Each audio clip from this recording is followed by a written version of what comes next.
proportionnelle n'est pas un bon système, parce qu'elle donne le pouvoir aux partis, parce qu'elle rend difficile la constitution de majorités stables. Nous avons échappé dans notre histoire les conséquences dramatiques de l'instabilité gouvernementale. Nous ne pouvons pas y revenir. Mais ça ne nous empêche pas de réfléchir tous ensemble aux moyens de permettre une représentation plus large des opinions et des sensibilités. Alors je m'engage, si je suis élu président de la République, à réunir toutes les forces politiques de la nation et à discuter avec elles de la possibilité d'introduire un peu de proportionnel au Sénat ou à l'Assemblée nationale sans créer le risque d'une instabilité qui serait désastreuse. Je veux que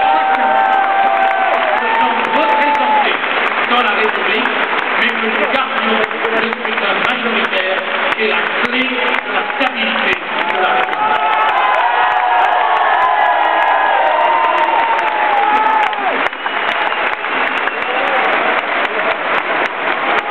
Mes chers amis, nous voici arrivés au terme de cette campagne. J'ai voulu la conduire conformément à l'idée que je me faisais de la fonction présidentielle, des responsabilités qu'elle implique, et sans doute des devoirs qu'elle impose, de la dignité qu'elle exige. Je n'ai pas été épargné par les attaques personnelles.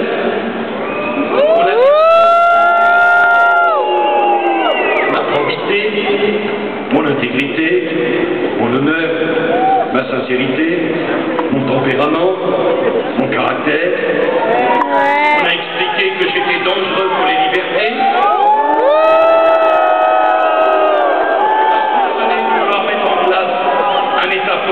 Dites donc, j'ai pas été rapide. En 4 ans de ministère de l'Intérieur, je n'ai même pas réussi. On m'a accusé d'avoir exercé des pressions. On n'a jamais produit la moindre preuve, ni le moindre indice, ni quoi que ce soit qui puisse étayer ces accusations qui déshonorent davantage ceux qui les profèrent que celui qui les reçoit.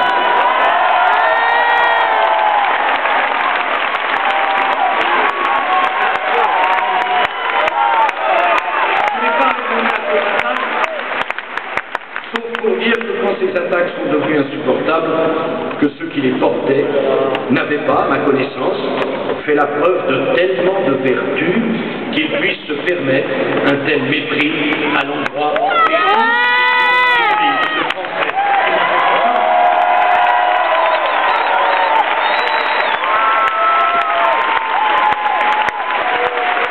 Je ne les ai pas rejoints dans la boue où ils auraient voulu m'entraîner. Ils n'ont pas changé.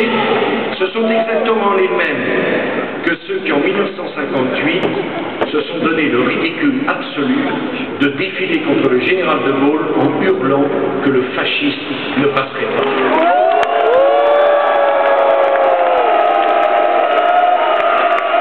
Et les plus anciens aussi se souviennent, en 1965, face au général de Gaulle, ils avaient fait au second tour une coalition, je cite, des républicains contre celui qui n'avait jamais mis la République en danger, puisqu'il avait sauvé la République 2 fois.